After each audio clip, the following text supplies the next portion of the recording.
Now at 9, Joplin city leaders push for a $30 million bond that would fund renovations for Joplin's Memorial Hall. The United States offering Ukraine another $1 billion in humanitarian aid as people continue to flee from Ukraine. I'm Alexis McAdams in Brussels. I'll have details coming up next. The 4 states' most watched news starts now. Thank you for joining us tonight. I'm Jordan Abbey. A Cherokee County, Kansas man facing child sex crimes tonight. Authorities are holding 30-year-old Richard Sanchez of Cherokee in the Cherokee County Jail without bond. Sanchez is charged with sexual exploitation of a child, aggravated indecent liberties with a child, attempted rape, and aggravated intimidation of a witness or victim, among other charges. Cherokee County, Kansas prosecutors have charged a West Mineral man with numerous felonies after a standoff with sheriff's deputies. He's 46-year-old Larry Overman. Officers say they responded to a call for a reported domestic disturbance at a home and found Overman armed with a rifle inside, refusing to allow a woman and numerous children to leave. The standoff continued for an hour and a half before the arrest. Charges against Overman include multiple counts of kidnapping, endangering the welfare of a child, and aggravated assault of a law enforcement officer. Chief Meteorologist Doug Cady joining us now. First look at the forecast. Cloudy, chilly day today, Doug. It has been. It's been this way all week long. We've had the clouds, showers, and thunderstorms, some form of rain every single day this week. Thankfully, this system is rotating out of here, so we are going to see some improvements over the next couple days. 44, 63 is where we should be topping out. Started out chilly at 37 during the morning hours. Still a lot of clouds, a couple little spotty little sprinkles in our far eastern counties, but in general, it looks okay as this storm system slowly works out of here as we go through the next few days. It's going to get kind of chilly tonight, down near freezing, but some sunshine in the forecast. We're going to look at that here in just a bit. Doug, thanks as always. In less than 2 weeks, Joplin voters are going to decide the fate of a $30 million proposal to renovate Joplin's Memorial Hall right there. At a news conference today, some Joplin city leaders outlined exactly what the bond would fund and how much it's going to cost taxpayers if passed. KOM's Jalen Banks explains. 2 years ago, the city of Joplin issued drawings of what they hoped one day would be Memorial Hall. These drawings were of renovations and expansion for the Joplin staple. For almost 100 years, it has stood as a key figure in the community. But in 2022, it faces a new challenge, getting a $30 million bond passed on April 5th for renovations, so that it can stand tall for the next century. Supporters believe that keeping the hall up and running honors those who served our country and continue to. When they opened it in 1925, there was over 2,000 veterans that attended that opening of Memorial Hall, everywhere from Civil War, Spanish American, and World War I veterans. So it's very important to us as a way to honor our past and the veterans that still serve today. They say these renovations will not only pay homage to those who have served, but will benefit the community in other ways. And those who want it to pass believe that losing it could be detrimental. Not having the Memorial Hall is a loss for us because of meeting space, conventions, sports venue, gathering place for the community. We are constantly getting requests for space to have organizational meetings here or business meetings, and it's only we do is about 80 people. The bond will be paid for through residents' property taxes, and if approved, it would add about $65 per $100,000 of assessed valuation. At Memorial Hall in Joplin, Jalen Banks, KOAM News. The renovations would allow Memorial Hall to hold up to 2,800 people. It would also include 1,700 parking spots. Local Fire Protection District is asking voters to approve a ballot question that would increase their staffing but would raise taxes. The proposition would help the Jasper Fire Protection District pay 3 daytime firefighters. Now, currently, they rely on volunteers, which they're struggling to keep. If approved, it would add 30 cents per $100 of assessed valuation to property taxes. An Oklahoma-based company with a location in Joplin is donating $500,000 to help people affected by the war going on in Ukraine. The money from Jasco Products is going to be distributed between Samaritan's Purse and Convoy of Hope equally. Jasco Products makes lighting fixtures, lighting controls, consumer electronics, power protection, and charging products. It's been almost a full month since the Kremlin army attacked Ukraine, and according to UNICEF, more than half of the children from the war-torn country are displaced. That's 4.3 million children to be exact, which includes 1.8 million kids who crossed into neighboring countries as refugees and 2.5 million who are still in Ukraine. UNICEF and its partners are working to reach children in Ukraine and in neighboring countries, for that matter, with humanitarian assistance, but the organization says significant challenges remain in the most affected areas across that country. President Biden is in Brussels as he reiterates the United States' commitment to NATO and its allies. The Commander-in-Chief also presented fresh sanctions on Russia, as well as additional aid to Ukraine to bolster their military against Russian forces. Fox News correspondent Alexis McAdams is in Brussels with these details. President Biden says sanctions on Russia are indefinite, and NATO stands united. President Biden kicked off his high-stakes visit to Europe with this photo op, posing alongside NATO leaders in Brussels on Thursday. The president got right to business, attending emergency summits with members of NATO and the European Union. All members agreed to further support Ukraine in their defense against Russian forces. We will invest $320 million to bolster democratic resilience and defend human rights in Ukraine and neighboring countries. The Biden administration also imposed new sanctions on Russia Thursday. These sanctions will target more than 400 Russian elites and politicians with close ties to Russian President Vladimir Putin. President Biden and members of NATO also warning Russia will pay a hefty price if they resort to chemical warfare in Ukraine. It will be a blatant violation of international law, and it will have widespread consequences.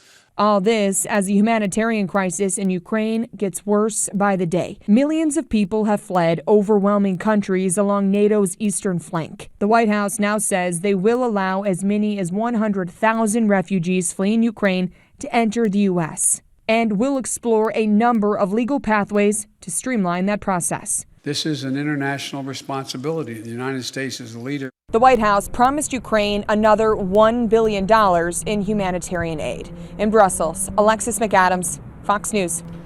Panel of legal experts wrapping up the Senate Judiciary Committee's 4-day Supreme Court confirmation hearing for Judge Ketanji Brown Jackson. Fox's Madeline Rivera is in D.C. with more details on what comes next.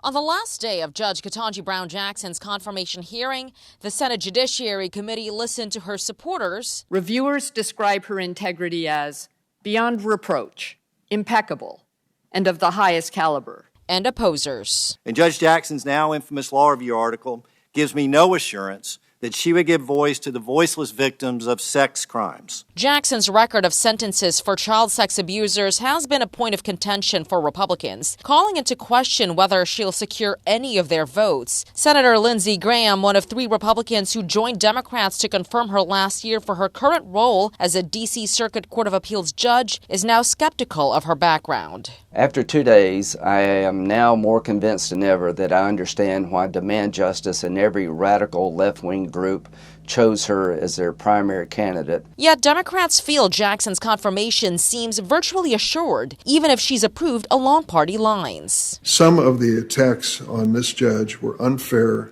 unrelenting, and beneath the dignity of the United States Senate. They're accusing some Republicans in the committee who have presidential aspirations of using the hearing as an audition for 2024. You have some that are looking to run for higher office, some that just play to a political base. It was the questions that were important to them and not the answers. The committee may not vote on Jackson's nomination until April 4th, with the final confirmation by the full Senate potentially taking place on April 8th. In Washington, Madeline Rivera, Fox News. KOM News at 9 on Fox 14 takes this time now to honor another 4-state hero. David Thresher has served in the U.S. Army stationed in Iraq, and we are proud to thank Sergeant David Thresher, a native of Carl Junction, Missouri. He's tonight's 4-state hero. Doug Heddy's next with a complete look at the forecast. And a bit later, CNC Coach of the Year honors for a pair of local basketball coaches. Those details, of course, in sports. In America, the future to find a solution.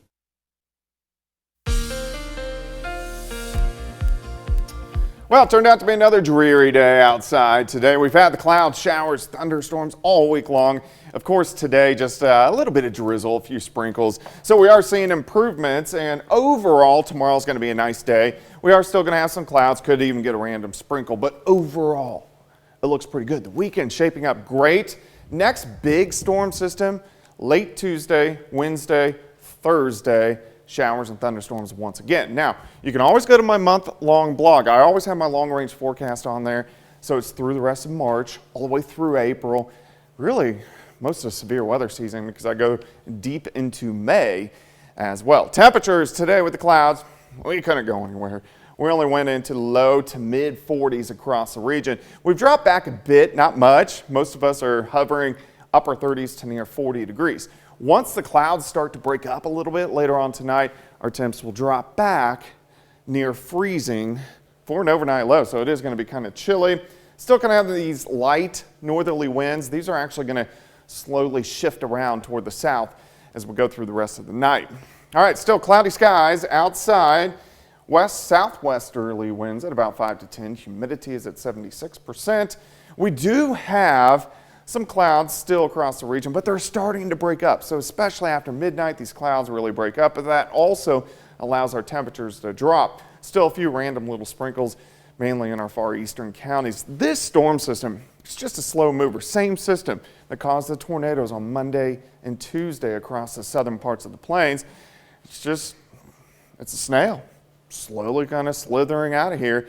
But it will start to work out of here over the next 24 hours. All right, let's go through time. Clouds break for us later on tonight. It gets kind of cold. We drop back near freezing. Here comes some more clouds. Midday into the afternoon, this could give us a random sprinkle. Most of you are going to be dry, but temperatures significantly better. 33 to start, 56 by noon. High temp is 61. Northwesterly winds during the afternoon, back at about 5 to 15. All right, we clear out tomorrow evening.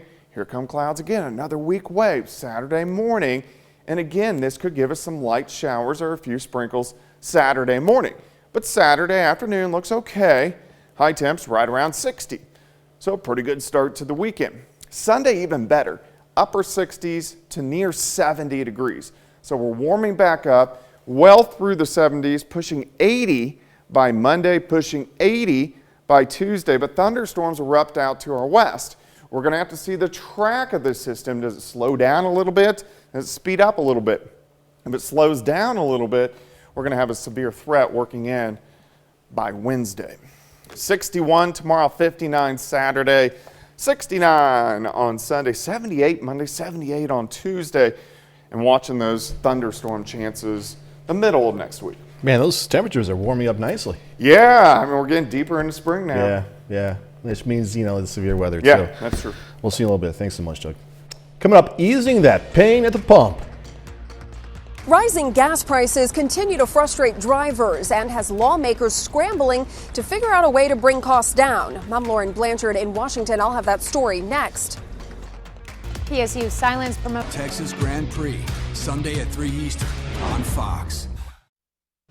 Big news on the jobs front. Jobless claims have dropped to a nearly 53-year low. Today's numbers from the Labor Department show just 187,000 people in the U.S. filed for initial weekly unemployment benefits last week. That's much lower than expected. Last time jobless claims were that low was in 1969. It's a bright spot for the economy right now, even though people are feeling the pinch of higher oil and gas prices and other inflation pressures. Speaking of that, there's no secret the pain at the pump continues to frustrate Americans as gas prices have stayed sky high for the last month. And now politicians coast to coast are trying to come up with ways to lessen the burden. Fox's Lauren Blanchard has more now from Washington.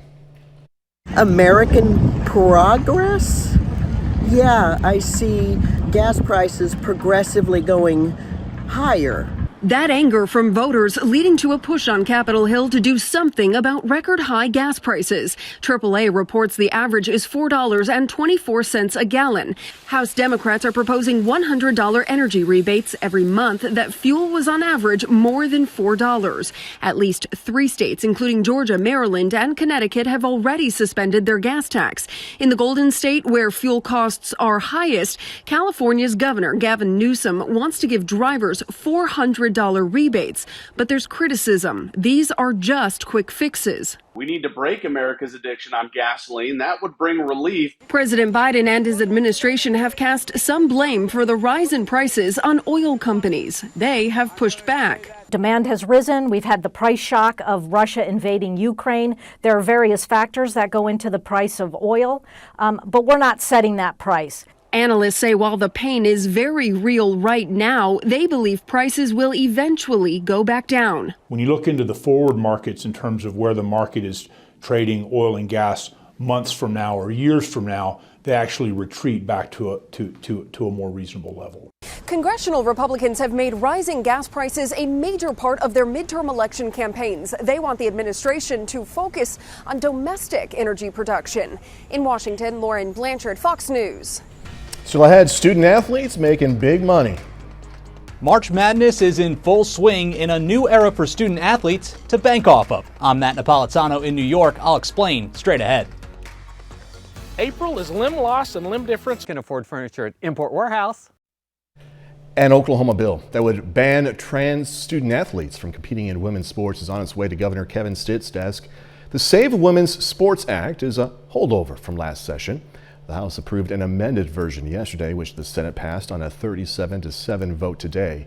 Supporters of the ban argue that trans athletes have an unfair advantage. Opponents, however, say the problem doesn't exist in Oklahoma and that the bill would endanger transgender kids.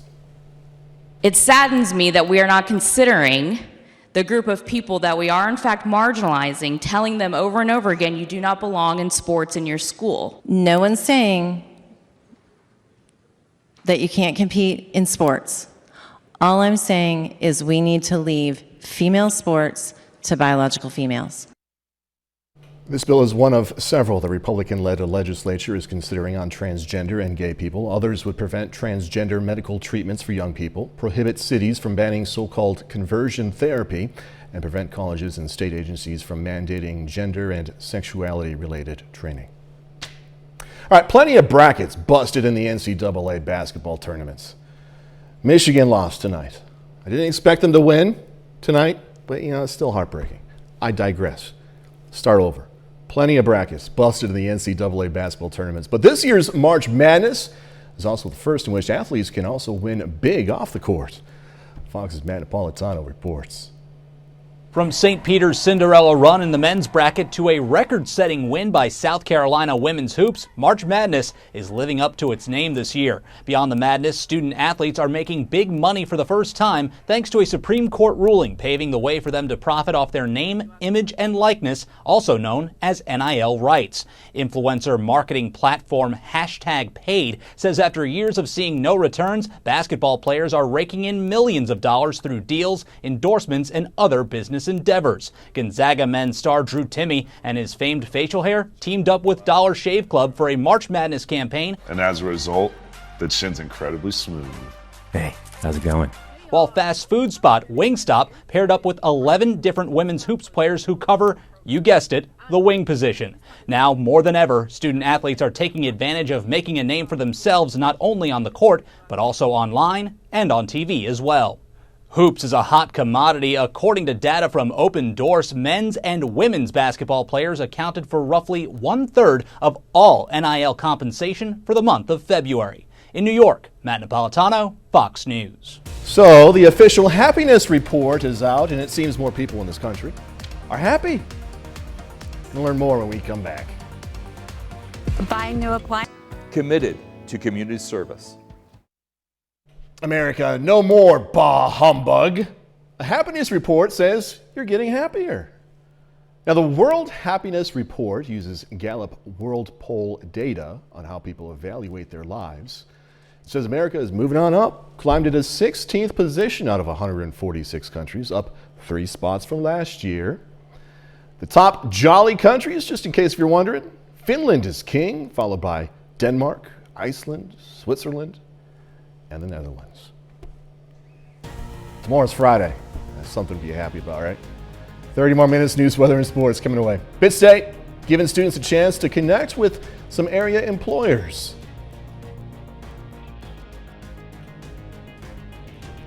vaccine access could soon be expanding to the youngest Americans. I'm Charles Watson in Atlanta. I'll have the details coming up. Is at 9, right here on Fox 14. Meta, the parent company of Facebook, is going to bring an $800 million data center to Kansas City. The 1 million square foot hyperscale facility is going to be in the massive Golden Plains Technology Park in northern KC. It's expected to create 100 permanent jobs and more than 1,300 jobs at peak construction. The company hopes to open the data center by 2024. Pittsburgh State students today checked out available jobs in the area. The school's Spring Career Day. The event was open to all majors and classifications. Businesses promoted opportunities from summer internships to full-time positions. Organizers say it's a great chance for those students to network with professionals. Come prepared. I brought 10 copies of my resume and I gave all of them away. So bring copies of your resume. More than 100 area employers turned up to Pitt State's Overman Student Center for this event. Some dental school students are going to be able to do their residency in Southeast Kansas. The Commission of Dental Accreditation approved the Community Health Center of Southeast Kansas as an educational site for the NYU Langone Dental Medical Postdoctoral Residency Program. 4 pediatric dental residents are already set to train with the health center's SEK Smiles Clinic over in Parsons, also Pittsburgh. Officials hope the program is going to reduce wait times, also improve patient care. The Knights of Columbus chapter out of Webb City is handing out sweet treats for a good cause. As part of their annual Tootsie Roll Drive, members are handing out Tootsie Rolls and collecting donations. And those donations are going to support programs that help people with intellectual disabilities, with half going to Joplin's Community Support Services. And the other half of the money raised will go to the Special Olympics. All right, we're 4 days into spring. That means we're in peak allergy season. Sniff, sniff, sneeze, sneeze. Man, with all those trees, flowers, and grasses bursting open to life, more pollen is being produced this time of year than ever before. According to doctors from Yale University, there's 2 factors, which could make this season much worse than last year's. First, climate change, bringing warmer temps, will increase pollen production. In addition, wearing masks intended to reduce the spread of COVID last year also reduce the amount of pollen and other allergens we breathed in. Well, it seems eating some cranberries every day will keep the doc away. New research conducted by King's College London says eating just 100 grams of cranberries each day can greatly improve cardiac functioning in healthy men by strengthening blood vessels and heart function. The study also shows that the benefits appear almost immediately. Benefits were also discovered when some participants took cranberry powder. COVID-19 vaccine access could soon be expanding to the last major group of Americans not yet eligible for the shots. Fox News correspondent Charles Watson has more now from Atlanta. The pinch is right here, and then she's going to give you a Band-Aid, and then we're going to go home. More parents could soon be gearing up for scenes like this. Moderna announcing positive results from its COVID vaccine trial. Well done. Among kids 6 months through 5 years old. And while there were a number of Omicron infections, none were serious enough to require hospitalization. If all goes well, regulators could give the green light for kids to start rolling up their sleeves by summer, prompting mixed reactions from some parents. We've been holding back from a lot of activities because our little guy's not vaccinated. We have a lot of excitement toward that, but yet we also have some nervousness. And as COVID cases keep falling across the country, more restrictions are being lifted. In Los Angeles, the city council voting Wednesday to start the process of removing the city's indoor vaccine mandate. And in New York City, the mayor carving out a vaccine mandate exception for professional athletes and performers. These union employees who make sure this field is operating benefit from the teams being here. And our nightlife, we're going to keep our nightlife industry thriving. Health officials are still warning of the fast spread of the Omicron subvariant BA2, but most doctors say another COVID surge is unlikely because BA2 is not more dangerous than the original. All that is that it spreads a little bit more easily, about 30% more easily. That's it. The CDC says BA2 now makes up more than 35% of all infections in the U.S. In Atlanta, Charles Watson, Fox News. A bit later, new data revealing that a majority of Americans say the U.S. needs to do more to help put a stop to that war in Ukraine. only at Roper Honda.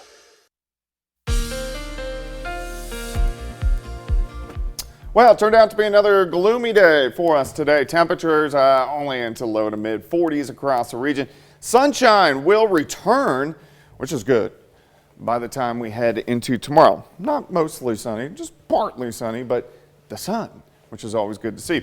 Weekend overall looks pretty good. Next storm system late Tuesday, Wednesday into Thursday. We'll keep our eyes on that. You can get my long range forecast on my month-long blog. This is at KOAMnewsnow.com under the weather tab. And you can take a look and see what's going to happen in April, also into May. All right, temps for us today, low to mid 40s. That was it. 20 degrees below where we should be for this time of the year. And it's dropped off a little bit, upper 30s to lower 40s. Eventually, once we get rid of the clouds, temperatures will start to tank a little bit later on tonight. The winds are slowly shifting around. We're actually going to see them kick out of the south by the time we head into the morning hours. Outside right now, just a lot of clouds, currently sitting at 41. Humidity is at 76%. Any showers we had earlier, it's mainly just sprinkles, pushing off toward the east. So you can see the radar right now looks pretty good, but those clouds are still somewhat thick. They're starting to break up out across southeastern Kansas.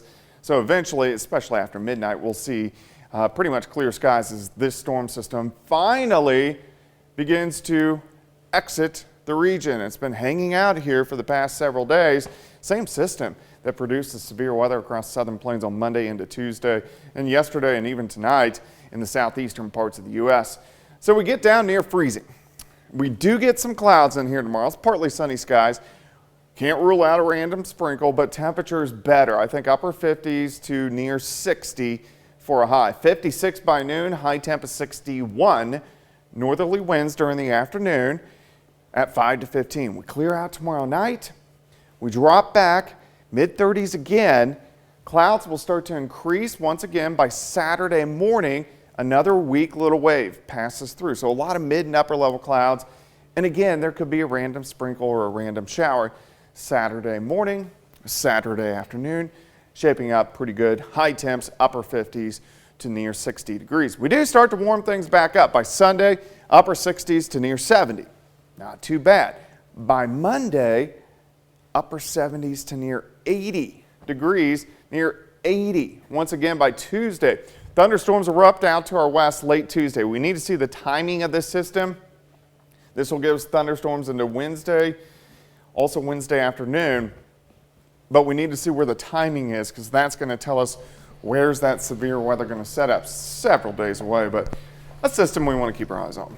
All right, 61 tomorrow, 59 Saturday, 69 on Sunday, near 80 Monday and Tuesday. Before you know it, summertime is going to be here and those hot temps and the humidity. Yeah. And fall and winter. Yeah, so seasons. Yeah. Doug, thanks so much, man. Could be a big game changer for the way we communicate with each other. A Texas-based tech company establishing the first space-based cell phone network.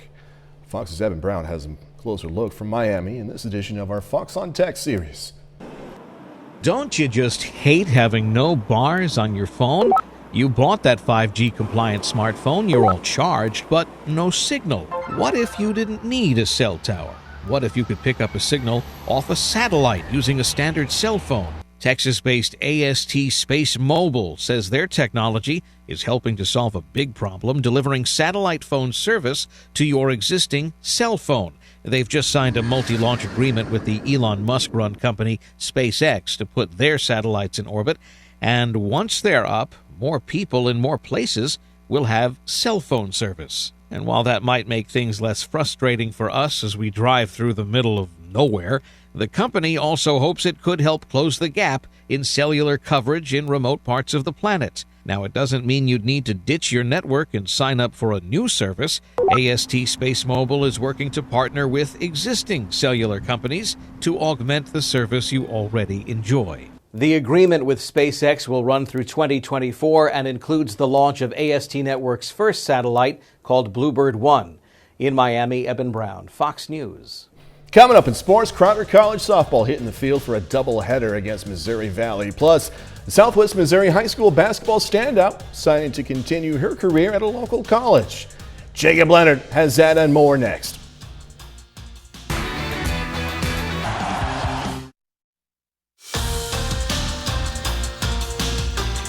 The Crowder College softball team is in action today, hosting the Missouri Valley Vikings. The Crowder enters the day ranked 17th in the nation with a 24-4 overall record. Now, the Rough Riders facing the Vikings today in a doubleheader at Neosho High School.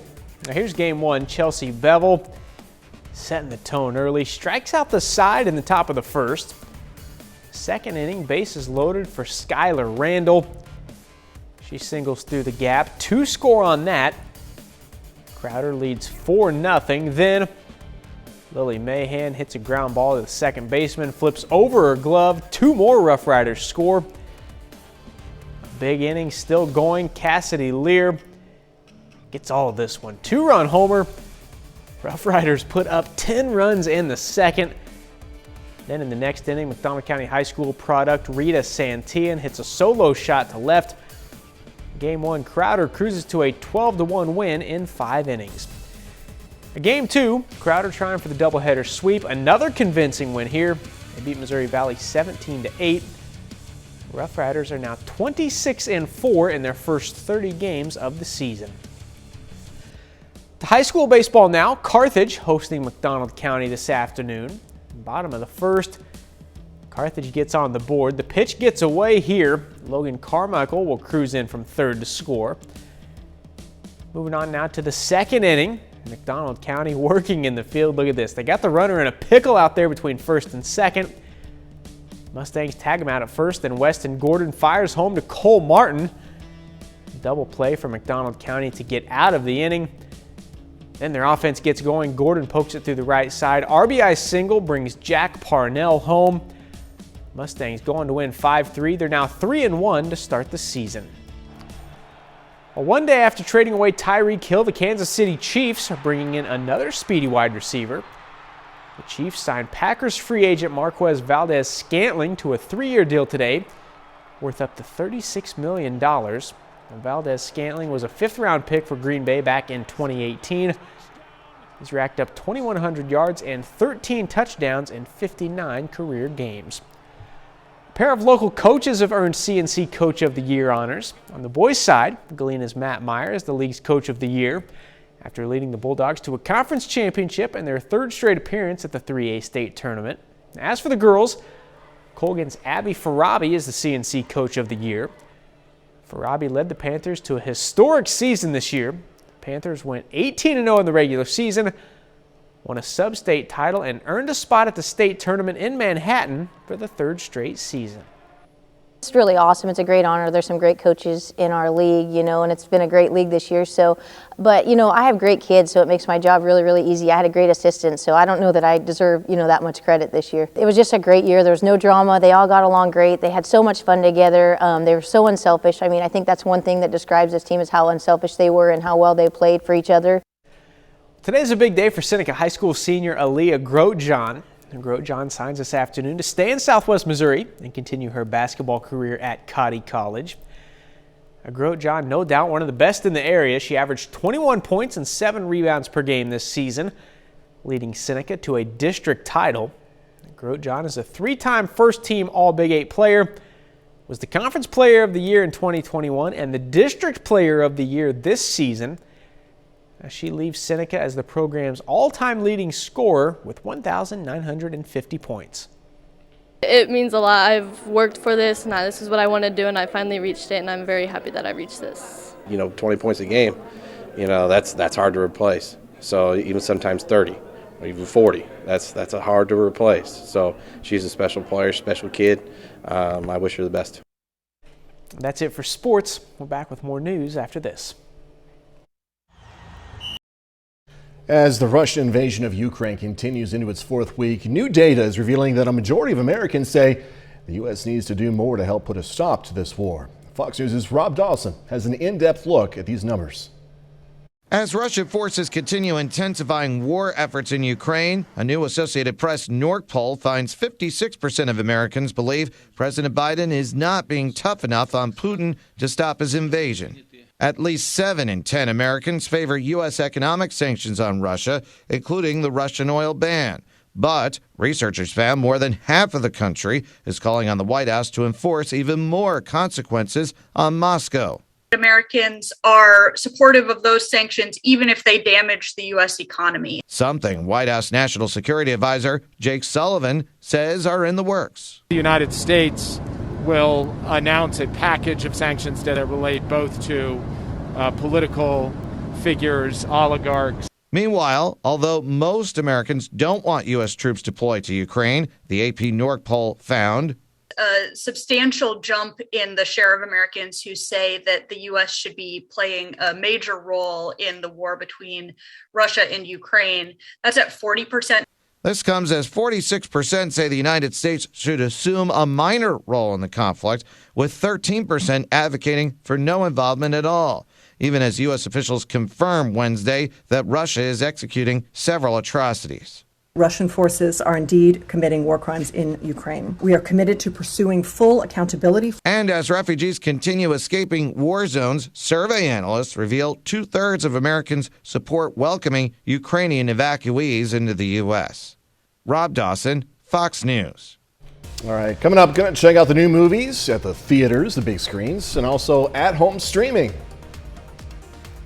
Big screen action, new small screen series. We have a look at this week's new releases. Here's Fox's Ashley Dvorkin.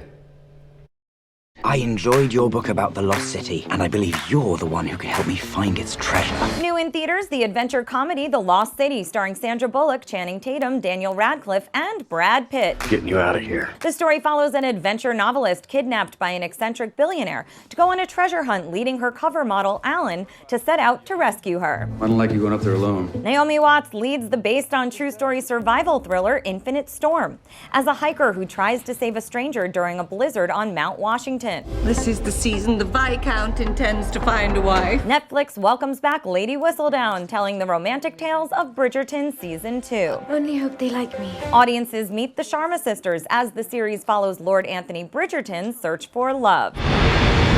And in new series, Apple TV Plus adds Pachinko following 4 generations of a Korean immigrant family. Fear is a tool. And those in a superhero mood can still join The Batman, with the latest chapter for the Caped Crusader topping the box office. They'll mark the calendar for another comic book entry, as Jared Leto, who was famously part of the DC Universe as the Joker, now stars in the Marvel origin story of Dr. Michael Morbius. What did you do to yourself, Doctor? I wish I knew. That Leto-led action flick is in theaters April 1st. In Hollywood, Ashley Dvorkin, Fox News. That's our time for tonight. Thanks so much for joining us. Going to leave you tonight with video of otters at the Brookfield Zoo just outside of Chicago. Mr. and Mrs. Otterton right there. Hey, get a close-up. Get another close-up. Be safe. Do this all again tomorrow. I'll see you then.